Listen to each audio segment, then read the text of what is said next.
was a part of stream missing because I don't clicked on the start stream. So maybe we're going to repeat a bit. Hello everyone, do you hear us well? It was a technical problem that I forgot to click on the start stream button. So we were looking to the stream ourselves, but not not streaming. Okay, so we repeat a bit. So hello everyone again. I'm Stanislav Glazov and I'm a founder of Hou2Touch School and media artist. And I also heartily welcome here Pavel Zmunchila, who is a co-founder of Setup and experienced slide artist and media artist basically, and also very bright head. And we're speaking today about the new course we made since a long planning. So 2019 we made a short course which was very technical. So it was about integration of TouchDesigner and GrandMA and how to build, how to use the pros of both programs to fine-tune and make insane light setups. But the course was very short, and since then, after the COVID times, we were gathering a lot of experience. And last year we came again to the discussion to make the new version of the course, which is not really like very technical only, but it's more like a full format educational program oriented for people who want to make insane light shows from different experiences. And we're speaking in this course about the conceptual part or project management part, starting from history of lights, how to make the concept, how to visualize the concept, how to write the budgets, how to make the efficient project management, and getting into technical part, how to set up the show control systems using TouchDesigner, GrandMA, Ableton, Bitwig, and several other technical tools. So now I provide the word back to Pavel. Hi again. Well, it's a huge pleasure to meet you all here today.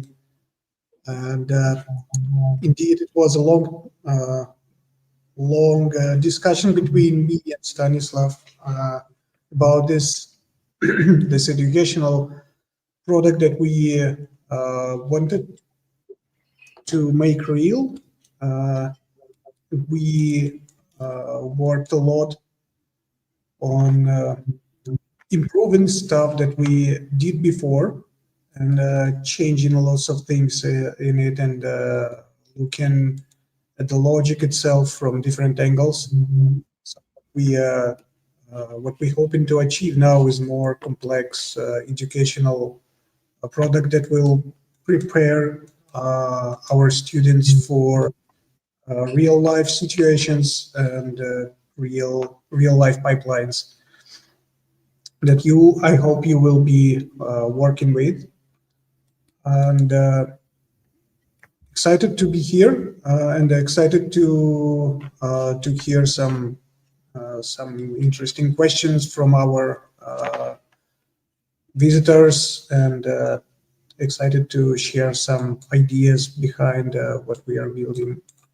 So let's roll. Let's roll. Actually, also, I wanted to tell that in December, since we started to make this big course, we worked several months with our head of education at Hou2Touch, Helen Kane, who helped us to build a good methodology for this course. And then we decided to make a physical offline course, which we called Lisbon Light Lab. And it happened in December in Lisbon, where we gathered several people. It was 12 cool guys and girls came to us, and we made it as a test for testing in real situation if the methodology we're going to explain things are accessible for people, and to gather some good feedbacks and questions. And the online course we're planning to launch now is basically based on the lessons recorded there. Also, we rented a lot of hardware. We wanted also to record working with GrantMA console and to showcase how different features works in a real situation. So we also recorded everything of that, so it will be also involved in the video lessons of our course. So let's maybe start to showcase a bit the program of the course. And then after that, we can also show some of current project Pavel working on right now or recently worked in. And then we go to the questions and answers. So I will start with the, I think, with the presentation a bit. So the course called Real Lights Extended will start on 19th of March, precisely in 2 weeks, on Wednesday, on the same time, 7 p.m. set on European time. That us recorded in the studio in RNA lab in Lisbon, where we held the offline version of the course. And first, some general information. The course planned to be for 16 weeks, but I have a feeling it might be a bit longer because we went to some topics more detailed, and it could be that it will be longer. But for now, we are on 16 weeks, and every week we will open lessons in amount of 1.5 to 2 hours, and dependent on the group dynamics and amount of people in the group, we will have more or less of Q&A sessions and feedback sessions. I cannot predict that right now, but it could be every week or every second week. I think we will be discussing that in the day of the group start. So in the 19th of March, we will make the online lesson and discuss all of these things and announce it more detailed. Also, in this course, we have planned to make a real project. I mean, we don't plan to make a physical project for now, yeah, because for that you will need to rent the fixtures and devices and spend a lot of money. So basically, we are working on a concept of making things with TouchDesigner, GrantMA, and Capture or Depence for visualization, and but we will give tasks and we will give a feedback on results. Okay, then next thing, what are prerequisites for learning? Basically, we expect better to know the basic knowledge of TouchDesigner and understand how to work with SOP geometry and understanding most of the chop operations, and I suppose a bit of understanding of Python would be a plus. It's not precisely needed. We will have some lessons where we're going to write some Python code, but it's more like rudimentary. No, it's not a main point of the course. Then what are the learning outcomes? So basically what you are receiving after participating in the course. So you will develop an extended overview of light control protocols, identify the role of light, video, and lasers as a part of common stage choreography. And also very cool point of use TouchDesigner in that thing that you can involve all things together in one merged show where light doesn't speak against the visuals, for example. That is a very cool point here. You will be able to construct project visualization and create professionally looking technical documentation, which is important to communicate with real venues and festival organizers or theaters, etc. You will be able to work with MA, TouchDesigner, and using parts of Ableton or Bitwig to control everything. And we will be speaking detailed about the very specific topics like how to set up pixel mapping solutions, make efficient show controls, optimize them, how to use laser graphics, and control moving heads. Okay, so now we're slowly coming to the lessons. I should announce here that lessons may add, because we are constantly working on the course, and that it's not it's living fixture. Yeah, so it's like it's extending by time, dependent also on people attending the course. We have a question in chat. How will students use and learn GrantMA without a console? For grant, I can tell it right away. So for GrantMA, fortunately, well, unfortunately, renting a console or purchasing your own product is quite expensive. But fortunately, for both GrantMA 3 and GrantMA 2 generations, which we will focus on, there is an on-PC version. For GrantMA 2 generation, there is an on-PC version of console which reads show files, and those show files you will be able to use in your real-life situations for real shows. And also there is a software called MA 3D, which we will also touch in our course, because it's a very convenient thing for GrantMA to visualize a project, and it's really lightweight and easy to use.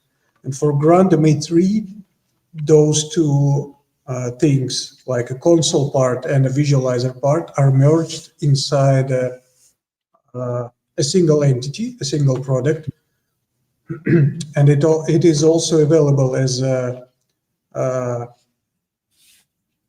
on-PC software. So you will be able just to download it, run, and then work in it the same way you work with a real live console. And we are describing precisely how to use on-PC version and how it substitutes the real one, the physical one console. So it actually just mimics the behavior of the real one, physical console. So this is how we will work with GrantMA. And okay, we can also start speaking about the lessons. So I think you can explain your thoughts, and I will scroll the slides. About the lessons. Oh well, so this one, the lesson 1, is my loveliest one, because it's all about history, and it's about different inventions and discoveries that were made during the whole lifespan of industry, let's say so, from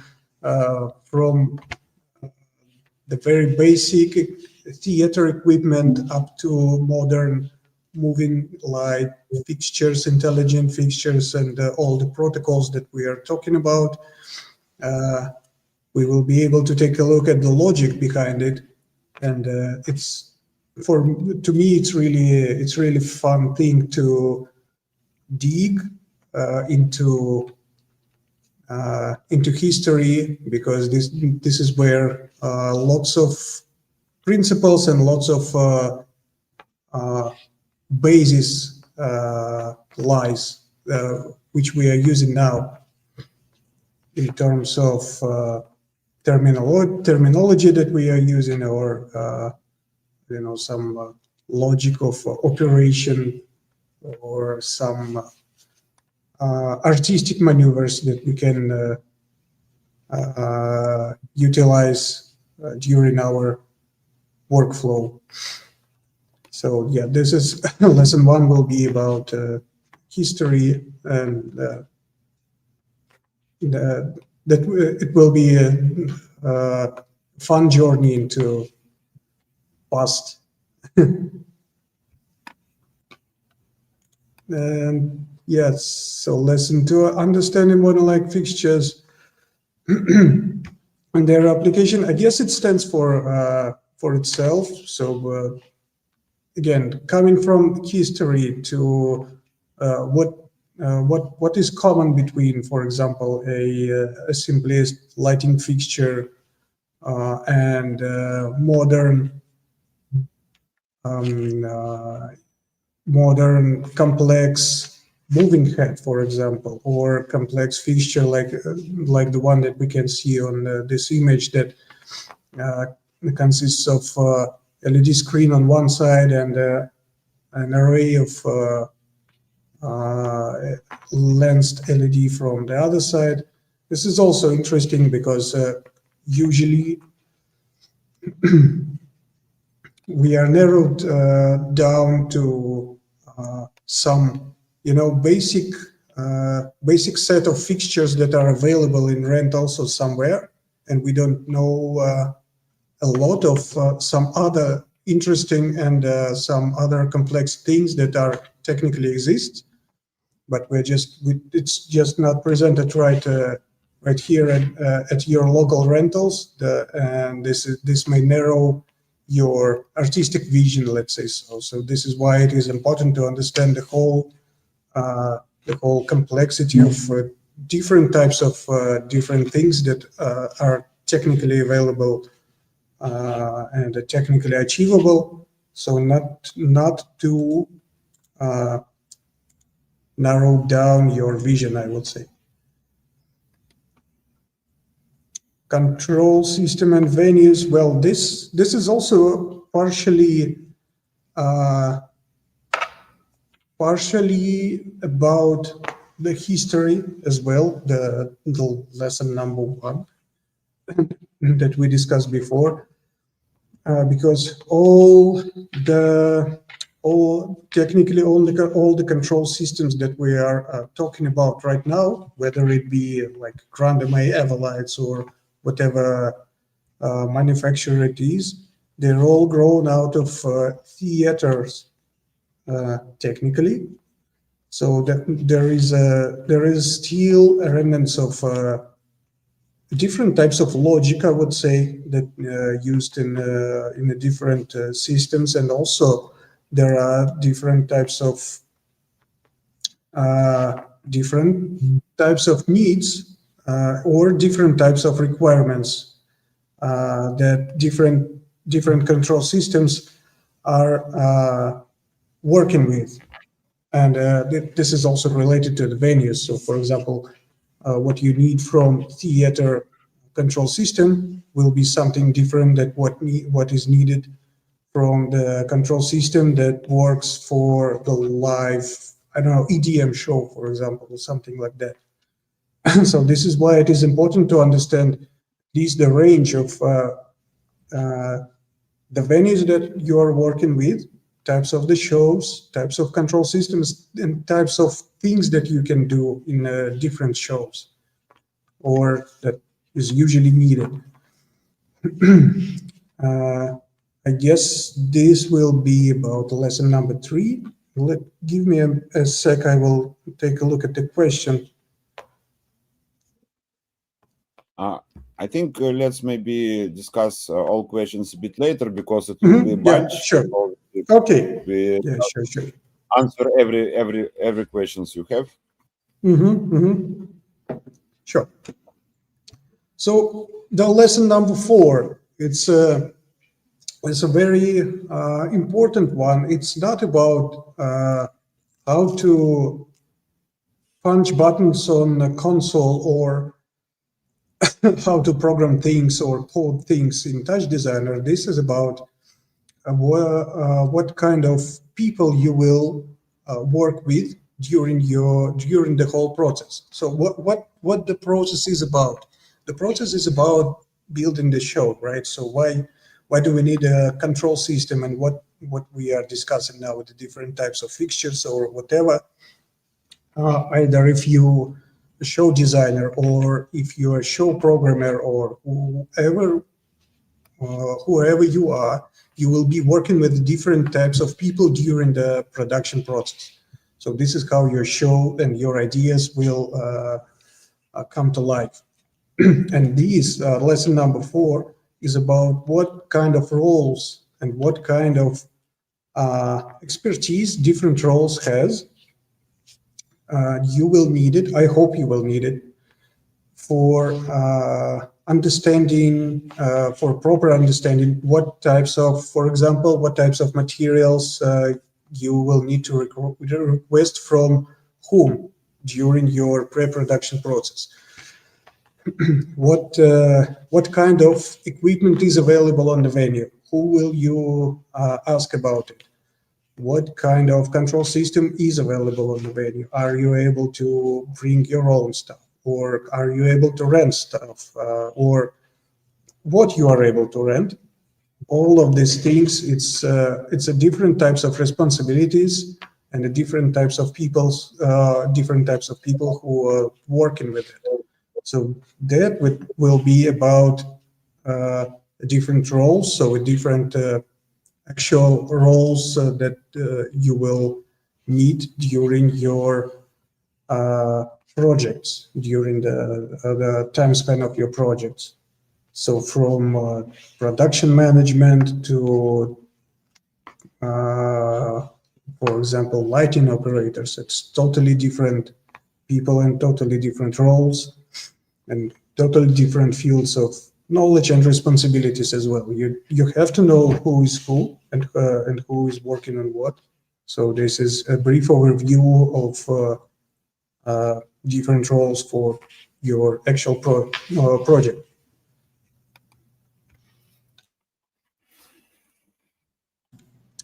So the concept development in stage design, it is also important topic. It starts to shift to, I would say, technical field. So it's about designing the concept based on, again, some inputs that getting from lesson number 4, which was the previous one. So how to design stuff in the way that it will be buildable, depending on what kind of venue you're working on, which was the lesson number 3, I guess, right? So depending on what kind of venue was it, what kind of show you're working on, what kind of request you will receive from artists or from people who you're working with, what is the goal of a show in general, and what is let's say, what is the goal of your visual setup that you're building and how to work with it. Either if you are building it by yourself on your own as a show designer, for example, and as a control system developer and operator in as one person, as a single person, or if you're fitting in some of the roles that we again discussed before. So if you are invited as an operator for the show, or if you're invited or as a visual artist who wants to participate in concept development, you need to understand what is it built of. Is it, for example, LED screen, or is it projection, or is it, I don't know, only a lighting show, or whatever, only lasers? So this is what is it about, the different stages and different types of processes that underlies in a general topic of concept development, because it goes through different stages as well inside. So overview of different things in there. Introduction to capture. So why did we go with the capture? I will tell you about the capture, because the capture is a software where you can not only visualize stuff, even if you're not able to visualize something, for example, or if it's not your goal.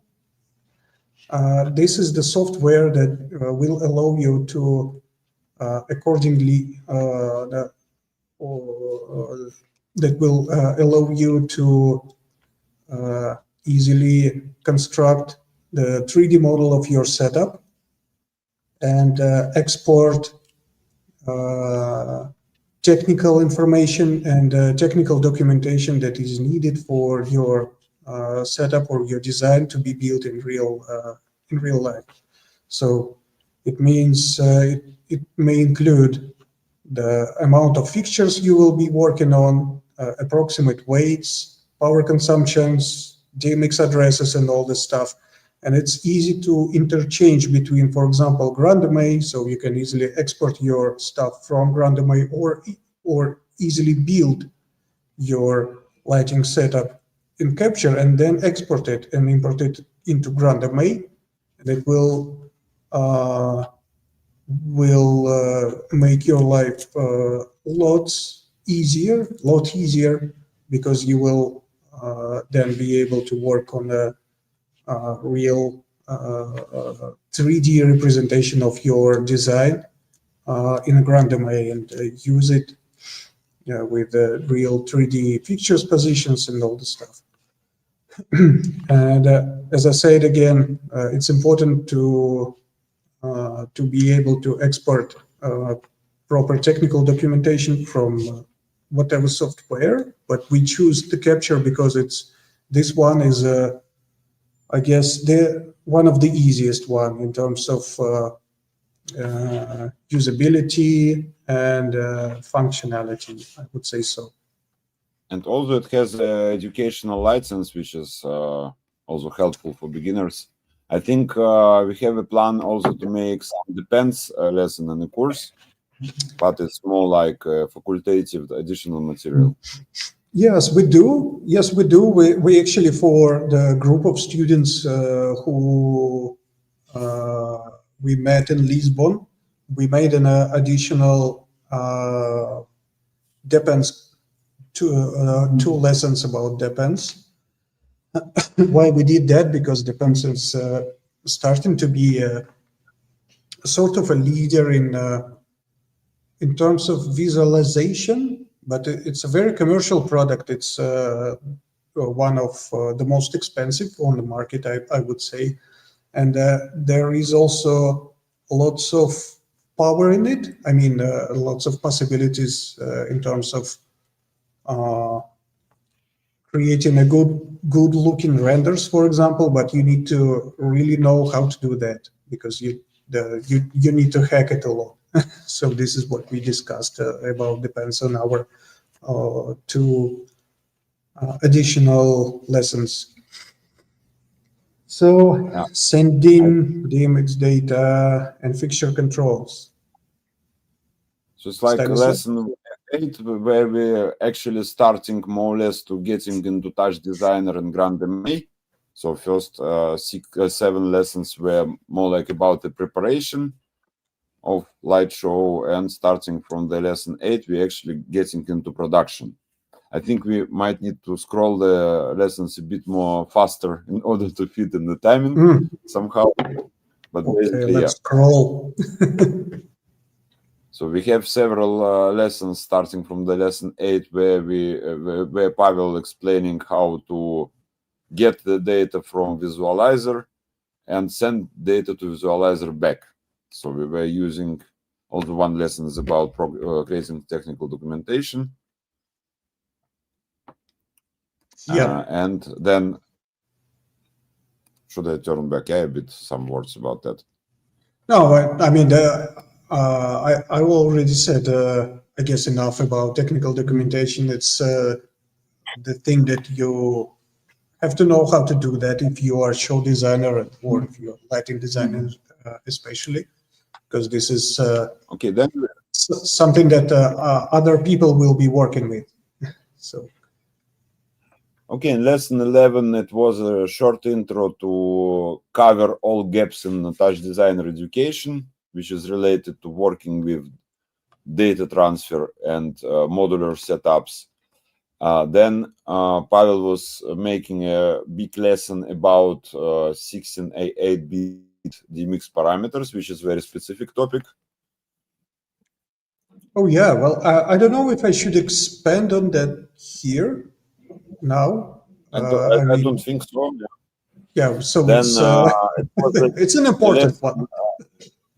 about a different way how to mimic the creation of the mix charts in TouchDesigner using different procedural workflows. So sometimes if you want to completely create a light setup in TouchDesigner, and most of people struggling how to create and map different types of fixtures in one setup in TouchDesigner and how to make it fast. So I was making this lesson to showcase different approaches in that direction.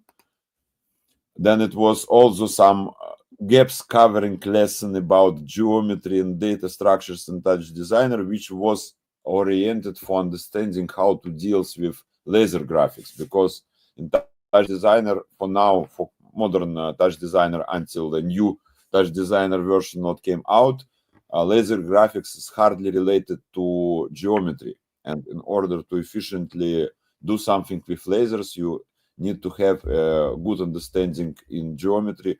However, it's also very good to know in case you do some kind of pixel mapping works. So basically this lesson is relatively short but very intensive, covering all these questions. And after that, it was a block of lessons related to grant MA systems.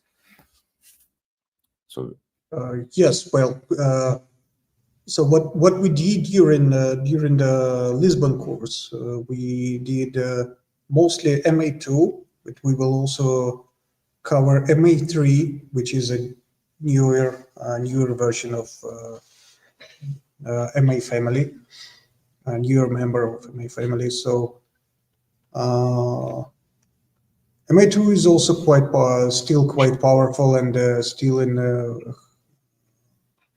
in use in lots of scenarios, in most scenarios, I would say.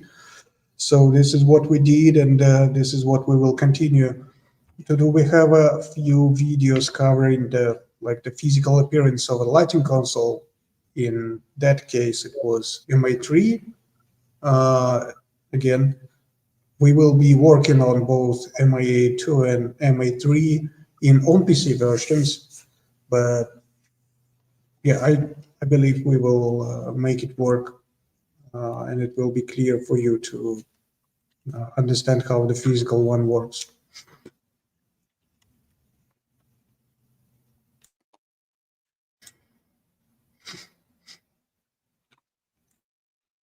that was the next lesson about the picture manager. Yeah, it was. It's a few more detailed explanations about how data is structured inside MI system, and what is, for example, how the fixture types is being built, how you patch it in GrandMA, and what is the difference between building the fixture type in MA, for example, and in TouchDesigner. And it will be soon clear to you how actually it is about the same. So, and what is presets, and more details on the data structure inside MA, about how the different parameters of different fixtures are grouped inside something that is similar to all of them, like presets, like preset types, and these types of things, parameters, and how we build show out of presets, how do we store data inside it, and how we manipulate the data, and how it's being visualized properly. So yeah, there are a block of lessons about GrandMA, because it's even if you're not planning to be a GrandMA operator or something like that, at least it's useful and important to understand what the system can do or what system cannot do. I mean, in the fundamental way, to understand better what to ask for, or what to talk about with your lighting operator. Yes, and lesson number 17. Yeah, so sorry, Stanislav. It was a bunch of next lessons covering the topic of pixel mapping, and from one hand, pixel mapping is just a case, yeah. But on other hand, that is a very specific case because in order to pixel map a lot of features, you typically need to create a lot of universes of DMX channels. And in this series of lessons, you actually will learn a lot about how to split the DMX data and manage all of this. And we started with a practical thing like exporting this CSV data for geometrical positions and how to recreate a geometry in TouchDesigner using this CSV data, and then how to build this scene is in 3D, visualize it in TouchDesigner, process, use textures to sample on the pixels or on the geometrical points, and then how to generate a correspondent amount of universes with properly mapped DMX channels. Yeah, so that's about how to synchronize your GrandMA. How to synchronize your, for example, your GrandMA project to TouchDesigner project, how to export data from GrandMA in CSV and how to import it in TouchDesigner, and how to build the logic on building the DMX output. So yeah, and that is so the previous one, 19, was about sending data back to MA for merging merging all the data. So for example, if you are pixel mapping something in TouchDesigner in some unusual way, and you are sending the DMX data and you are merging it into GrandMA, and then you're sending it into fixtures, because from GrandMA you can easily control one set of parameter, and from TouchDesigner it will be easier to control something like pixel mapping, for example. So this is what is it about. Lesson number 19 in our scenario. And the next one was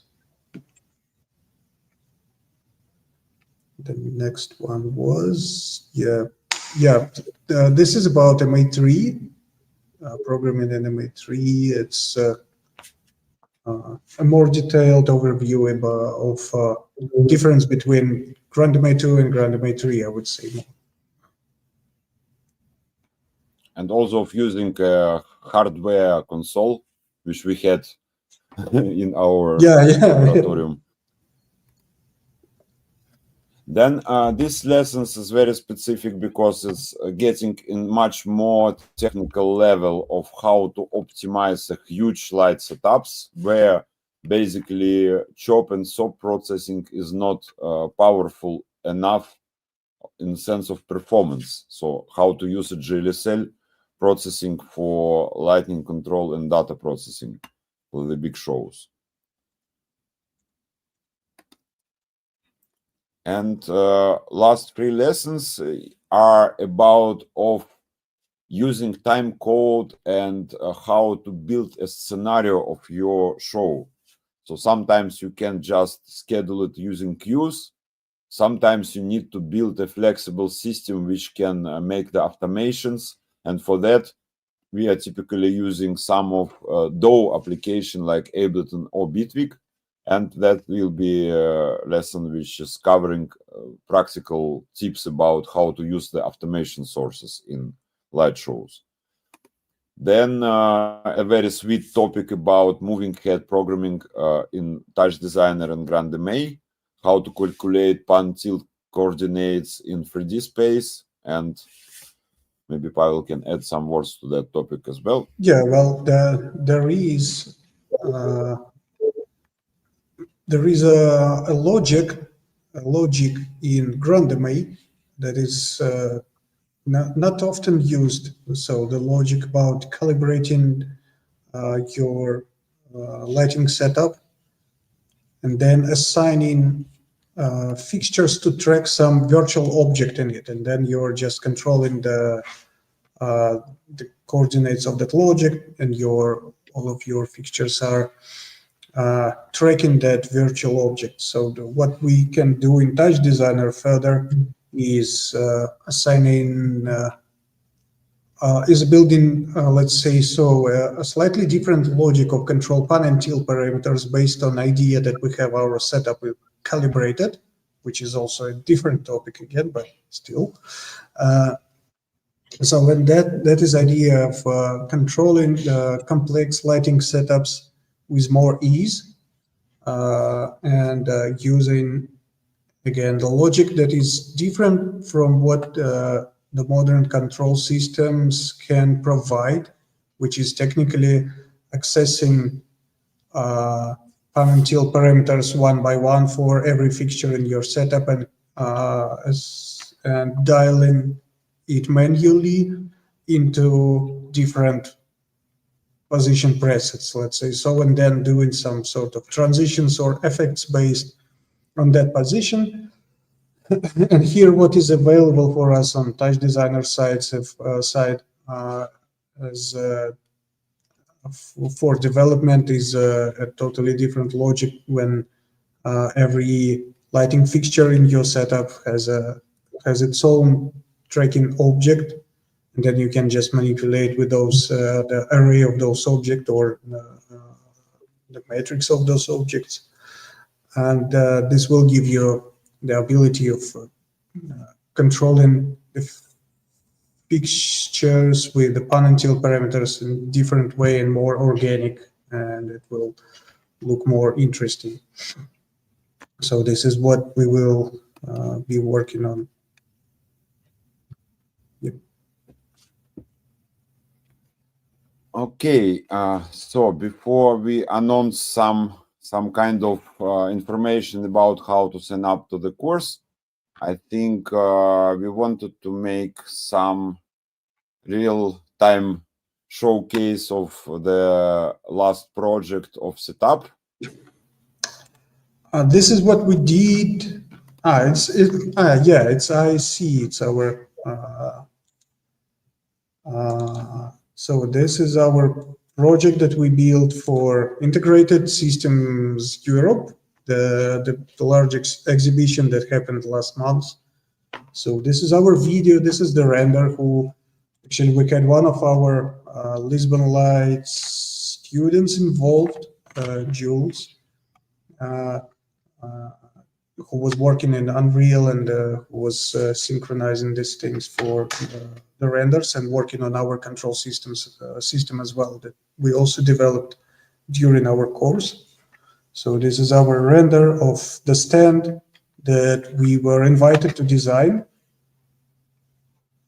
This is how it looked. Unfortunately, only these types of shots were available for us. It's a quite short one. So in general, it's this futuristic looking stand that combines LED screens and lighting fixtures and lots of programming in it. And this is, in general, this is the project. So this is the visualizing of the programming phase, the pre-production phase that we were working on. It's just a short overview of what was there and what is made of.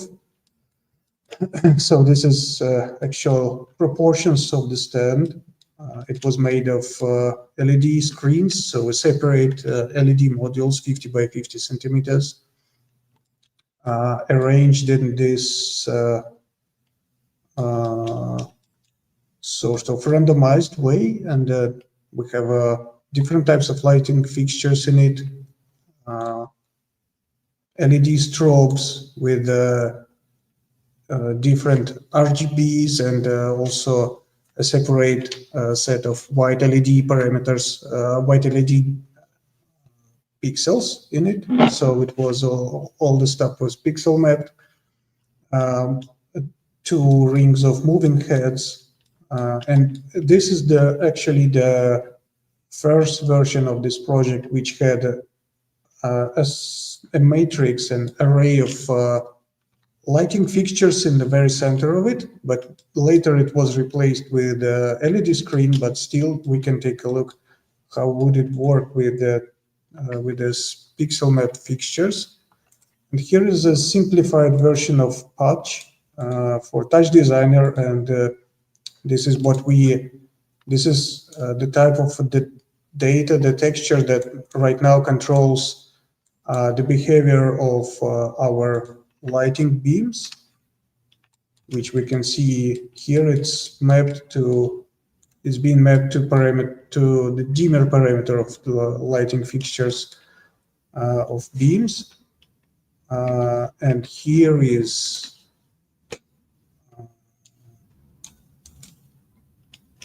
in the very center, you can see it's being pixel mapped on the lighting fixtures again. So technically, it's a different types of data that I'm sending from a single patch to LED screens, which are around the whole setup, and lighting fixtures, which is inside. So I can adjust the color of this thing, for example. Here I have a separate set of different parameters for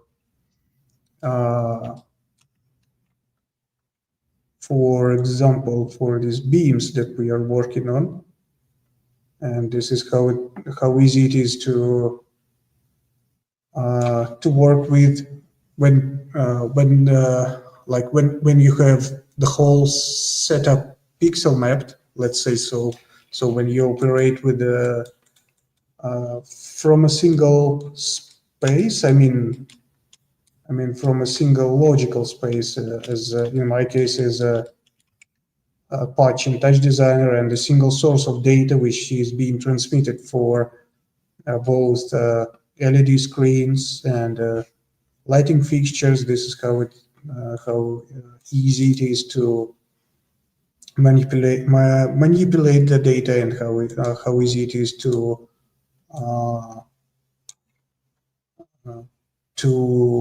play with it and to make it more more alive, let's say so. Maybe there will be some questions about some particular details, maybe about this setup or maybe about similar ones, but this is how we can use it here. Whoop.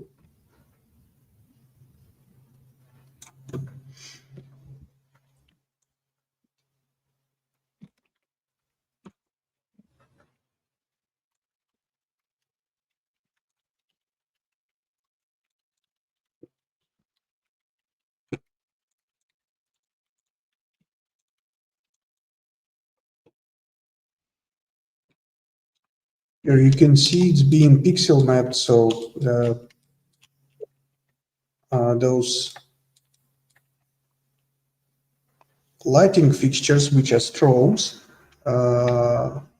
like the fixture is similar to GDC one. Lotus Lighting is a manufacturer, so you can see here is being pixel mapped, and also it has a different different light source. So it is combined of this white and more intense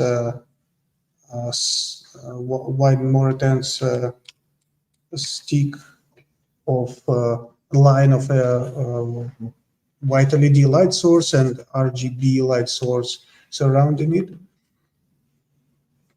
And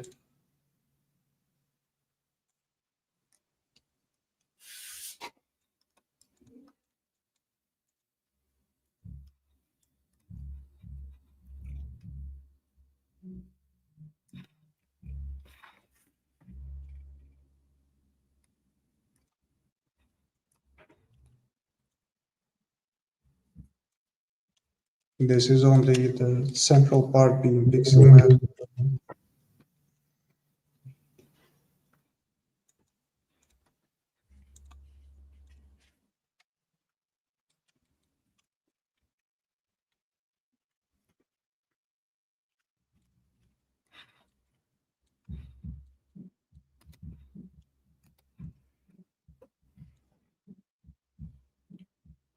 Okay, Sebastian asked, how is the workflow? Am I sending ArtNet to capture or just TouchDesigner is sending ArtNet to capture?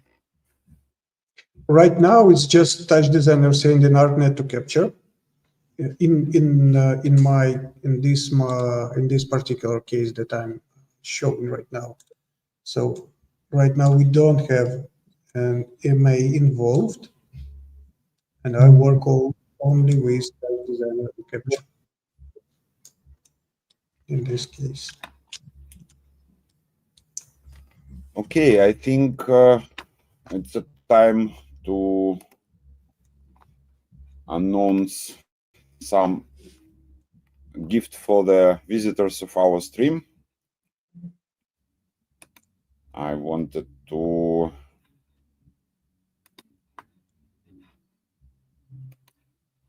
show the discount, especially for you. Today we prepared the discount, which will be working for every moment you will buy the course until the start. But if you reach to get into course now, you will have it on the cheapest price available. And also you have a possibility to lock the special price now by paying 484 euro, and you can pay the rest of the course before the course starts. So you have this installment option on checkout. That is an announcement, so you can check your mailboxes for everyone sign up for the stream today. We will provide a special 10% discount with a promo code, which you will receive on the mail. And now I think it's a good time to slowly start to answer questions, because we had several interesting questions in the chat. So I think Pavel cannot read them, so I will just read them and we will answer. So one of the questions I will just repeat. There are several questions about if I need to be familiar with TouchDesigner to take the course, how to make it. Basically, we have the TouchDesigner Extreme Bundle, which is a relatively short course where I explain all the basics and fundamentals on academic way. And using this course, you can relatively fast reach the target and access a good level working on TouchDesigner. And I think Maxim has posted that in the chat. Okay, good question from Jonas. How relevant is course for someone who has professional experience with live visuals and VJing? I guess it's not a beginner's course. I think it would be a very nice upgrade, because having already a VJ experience, you dealt a lot with real life and stage situations, and you can just extend your level to the gut level using this course somehow. What do you think, Pavel? Well, I can join with this idea. Yes, I think it might be a good upgrade, because it's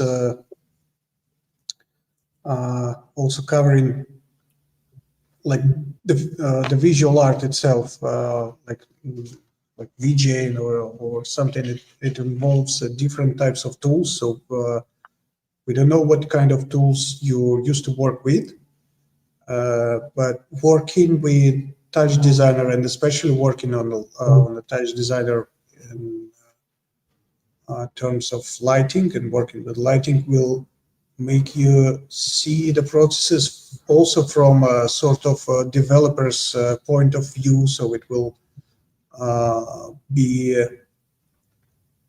so it will let you to take a look from a different perspective on some things that you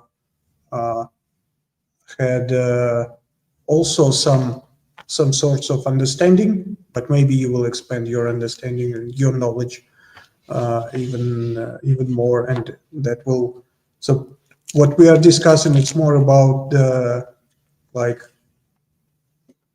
starting from evolution of control systems from the very beginning of lessons from history to the modern ones. It's also about the logic being behind it, and that it is also about how to build your own ones whenever you need it, and not looking or not looking for a tool that will or a set of tools that will make your idea real for some situation that you have, but also being able to imagine your own tools and building your own tools for whatever stuff you are working on. So definitely, I guess it's a good upgrade of your skills, especially if you already have some.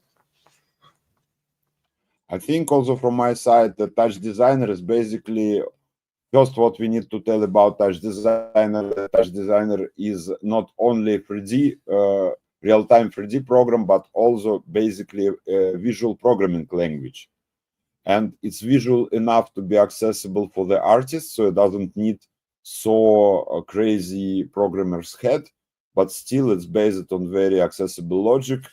And using TouchDesigner, you can easily prototype different tools for later reuse.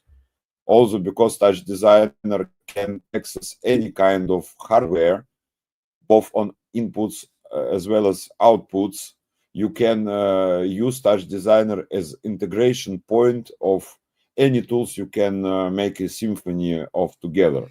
So doesn't matter, lasers, industrial robots, cameras, streaming systems, real-time web data. So you can integrate all together. That's why this tool is so amazing. Also, we have a question about what is hardware needs. Windows PC or Mac OS can also does it? Well, in general, I would say both will work. So it's only Depence, which is in our case more a side topic, and Grandame 2, we will require the Windows. So if you're a Mac user, you may want to install the Windows on your machine and run away from that. But Capture, Grandame 3, TouchDesigner, all of those stuff is available natively for Windows and Mac OS users. So it's totally fine. Yeah, the only thing is Grandame 2, which I don't think will be a huge complication because it's easy. In terms of the speed of hardware, well, we didn't have any problems on, or at least big problems. I mean, we didn't do that much of fixtures or that much of hard computations on our Lisbon lab. So I believe it will be the same. So that the people who were using laptops were totally fine, and the people who were running stuff on Mac were also fine.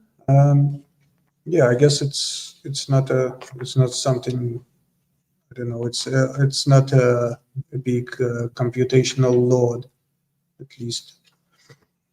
Also, Or at least there is always a way to optimize stuff. We have also one nice question, very interesting one. How relevant do you think this course is for set designers and stage designer? In a situation that design I do is not only about light. Yeah, that's a good thing, but if it's not only about light, but the light in most situation, I can assume, will be involved, right? So if this is the case, and I don't know, unfortunately, what kind of stage design you're working on? What kind of field is it? Is it if it's theater or if it's for events? Maybe you will not need the whole thing about control system yourself. I mean, you will not program it by yourself, but you as a stage designer may need at one point or may have some sort of a request for lighting designer, right? And in that scenario, you may want to know exactly what to ask for. So you may want to be familiar with what kind of tools exists in terms of lighting, or maybe a projection world, or maybe LED screens or whatever stuff. So how to incorporate it in your stage design properly, and how to use it properly, and also there will be some topics about, for example, rigging, which we didn't cover it in this presentation, but it will be covered in one of the lessons that think about how actual fixtures being rigged, and it is important for stage designer to understand the basics behind it. So it's not so lighting fixtures is not something that you can hang in the air. So it needs some sort of special equipment to be rigged in the very specific point. So again, if you're working on a stage design, and then the lighting designer will come and ruin your design, your stage design, with lots of trusses and lots of lighting equipment, which was which is needed for projects and was requested, for example, from the director or whoever would it be.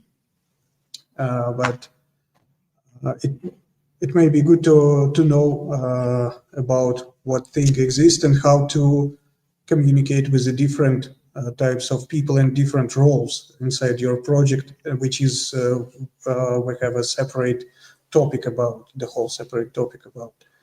So definitely you will be able to find something interesting and useful for you, even if you're not developing control systems by yourself. Okay, I see also some questions related to workflow of the course.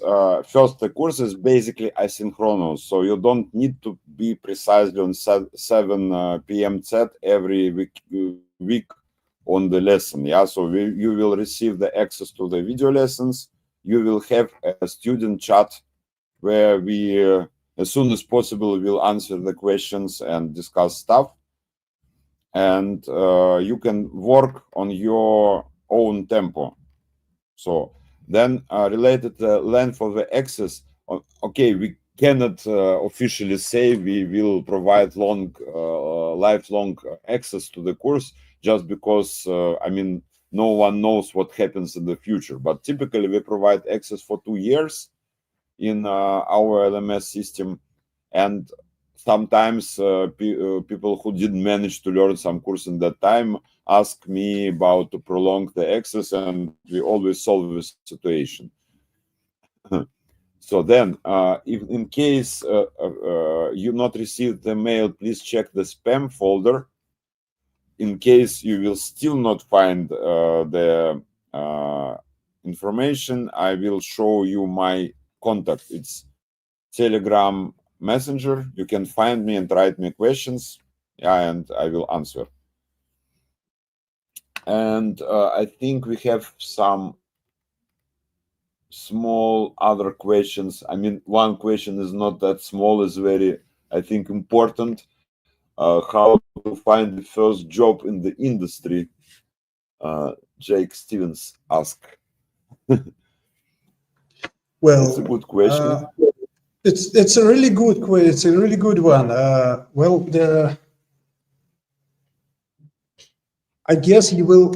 I guess you may want to get an overview about what industry is and what is made of, what it's made of, because what we are talking about, what we are talking about as an industry, that might be either theater or live events or rental business or a rental company or multimedia museum, for example, or whatever stuff. So there is a huge variations in what we are talking about as an industry in general. So what I started with, I accidentally started working as a technical director of a small theater venue. Then I developed my skills further up to running our own company with partners. So it's hard to tell. It depends on where you are at now. I mean, what you're looking at. So if you want a stadium shows, or if you want to operate the stadium shows, something like that, you may want to go to a production company and go as a console operator there for the very beginning, for example. Or if you're in theater, you also can go and try working with like either console operator or maybe a stage technician, or whatever is available for you, because you will, from there you will start seeing things from inside, and you will start learning things from different perspectives. You will start meeting different people. So there is no 100% recipe for that. So it's just in my understanding and in my personal view, it's going somewhere and starting doing something by your own. But it depends on your skill and your mindset differently. So in the situation you are in.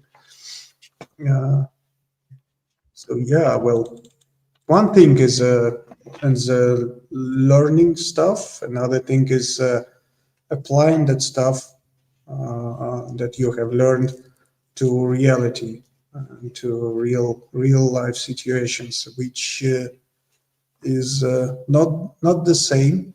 And but you cannot evolve without any of those different things, learning and applying the stuff that you have learned. So do everything you can. This is what I can say in general. We have 2 or 3 more questions. If I Sure. not forgot someone, one question is Mike Dunn asks, you guys talked about optimization for live shows to bridge different software. Is there any chance to you would translate the same or similar principles for long-term installations? It's technically the same. Well, it's usually what we are talking about when we are talking about the shows is dynamics. I guess it's more about dynamics of programming, dynamics of time available for preparations and all, and these kind of things. So you need to go already quite optimized and already well prepared for the production phase of your show, because you will not have any time available for anything of it. So the last thing you may want to see is that your system, for example, is running 20 FPS the night before the show, right? So this is why you have to be well prepared long before you go to the production phase and long before you go to the venue. While when you're working for the long run installation, you typically have a way more time for preparation and way more time working on the venue itself, which gives you which makes optimization in general, as a topic, maybe not that important, because when you're programming the long time installation, so you're programming some. So, for example, you have 10 scenes, and you know you will not have more of those, and you will that means that you can optimize only those 10. While when you're going to EDM or to TechnoRay, for example, for I don't know, 12 hours or 18 hours shift, and you have something like 50 different scenes, you have to optimize 50 times, right? Because you have all the stuff running long and stable. So this is the difference between installation and between real-time shows. I guess installation will just give you some more time, and usually it's more sort of narrow. Definitely the principles of optimization and the process of optimization is technically the same. It's just for real-time, real-life shows. You just need to do it longer before the show starts, and you need to do it like in a more robust way, I would say. I would say, from my perspective, and if you manage to run the TouchDesigner project on a stable way, it actually can run forever. I mean, I was doing once the media server for theater, which was done on very bad quality hardware, but somehow we spent several weeks to run the thing, and after that it was running for half of a year in very hardcore exploitation. So basically it's working. If you made it stable, it works. But logically, in order to make a long-term installation, you also need maybe to solve some additional things, like controlling the installation from the distance, doing kind of statistic and analytics about the hardware state of your machine running the installation, etc.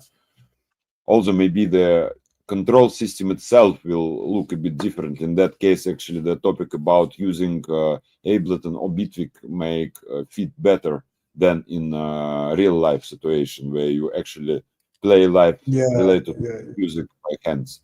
Yeah. Okay. Yeah, that there is difference. The video memory leak, potential video memory leak, or something like that. It's also crucial for long-term installation. So it's just lots of things that are again applicable to both. But yeah, We have one more question about these guys. these guys is cool, but we will not cover it in this course. Unfortunately, maybe, maybe because Maybe these guys is. Sorry? Maybe it's planned for the future. Yeah, maybe it is, because these guys is a well-known media server product, which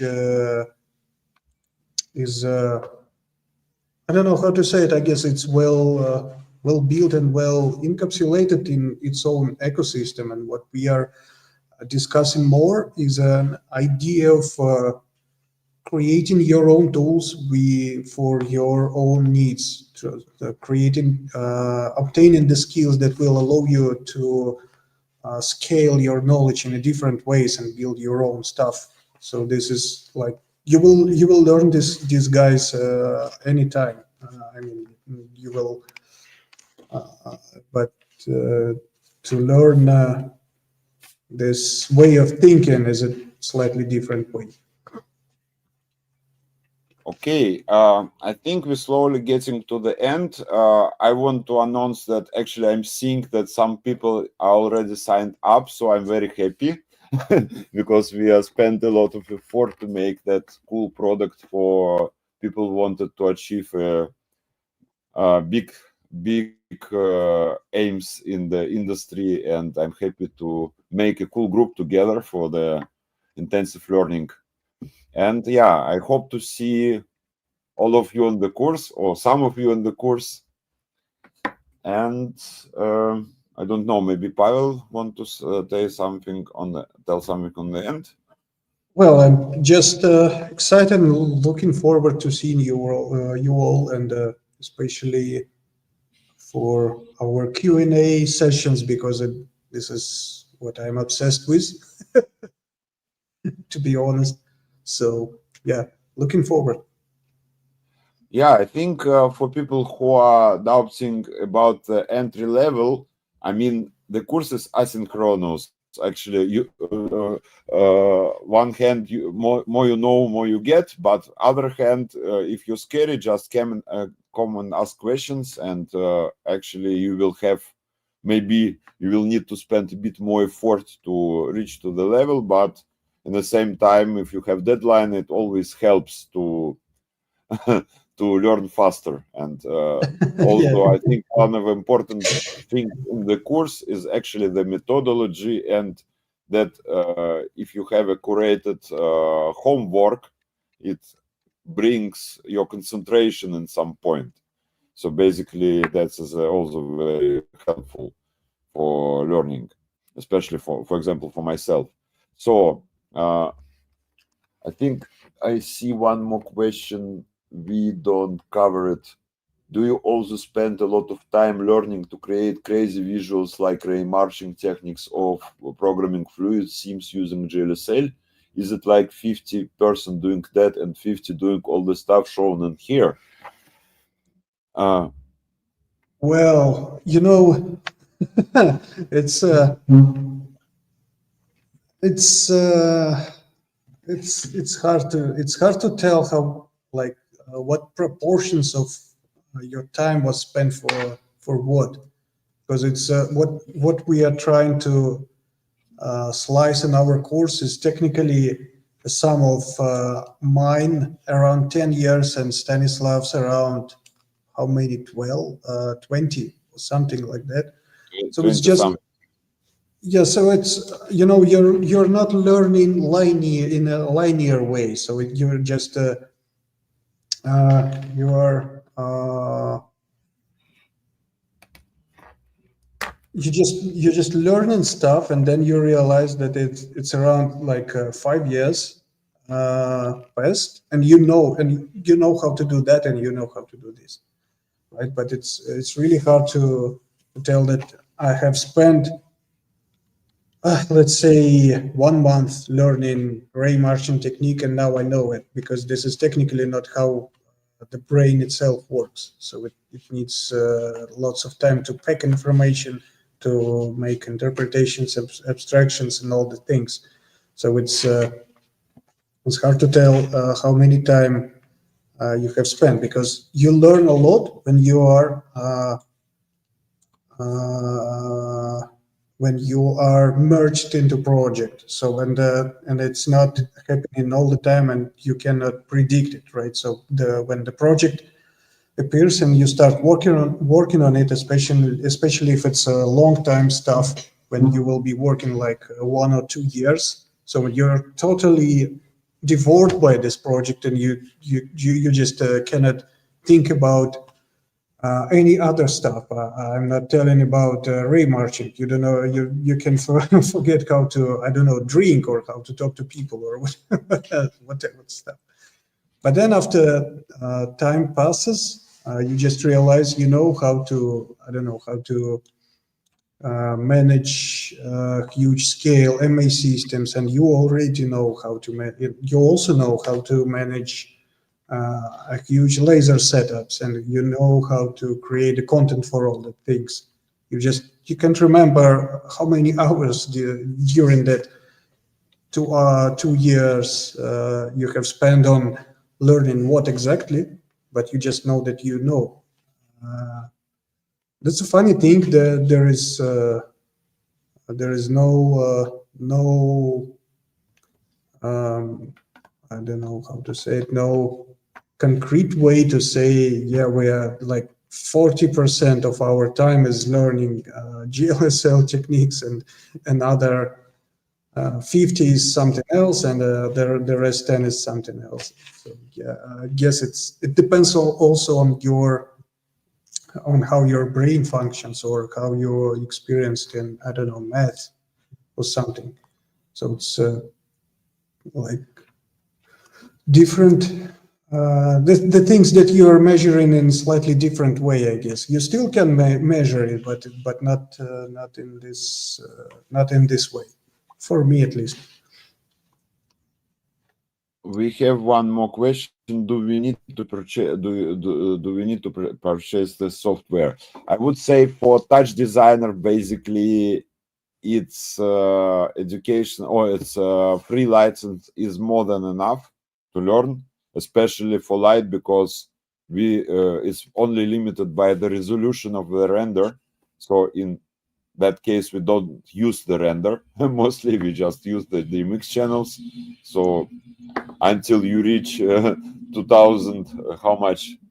More than HD resolution by amount of pictures, it's okay. Yes, something like that. Yeah. Like millions of pictures. Yeah. For MA, what do you think, Pavel? Well, MA on PC products are free. So GrandMA has so the only commercial products, the only commercial product that may be useful for our educational purposes, and only if you are planning to use it further, it is MA VizK. So it's a special still hardware, but a small hardware key, let's say so, that will allow you to visualize DMX data sent from GrandMA in Depence, for example, in every visualizing system. But for the educational purposes, we can use GrandMA 3D, which we will cover during our GrandMA sessions. And while it is quite simple visualizer, I still find it very useful because it's super lightweight. So it's you can run it on every hardware you can find. I don't know, maybe on your iPhone or whatever. iPhone cannot run it technically, but I mean it's just a really simple thing that is really easy to use on the venues. So when the people who are working with the real situations, the lighting designers know how it happens. You don't have lots of time to set up stuff. You don't have lots of space to set up your computer properly if you have one or something like that. So the laptop with a MI3D is a really good helper for any situation, and this is what we will be working with. And there is also a way to visualize your data sent from TouchDesigner through GrandMA into MI3D software. So for education, it's really fit. So technically, there is no absolute need to purchase some license or whatever. But if you feel that you may want to buy, for example, a full license of capture because you may want to use some specific fixture types or something like that, because which a student version of capture doesn't have, which is free. Just let's discuss. Maybe we will ask them for discount, or maybe we could arrange something. Actually, I want to add, basically, we can also provide, if you will decide to buy TouchDesigner commercial, we can make the $200 discount on the license, because if you buy the course, Derivative provides that kind of discounts for the students. And also we can make the discount for Bitwig license, in case you will insane by this software. Because it's also not only usable in sense of light design, but it's an insane digital audio workstation application. Okay, I think we are more or less done. Thank you everyone for being with us so long on the evening. And thank you, Pavel, for your explanation and work and partnering. And, thank you. Hope to see every one of you on our course, and let's stay in contact. Thank you everybody. Bye bye. See you.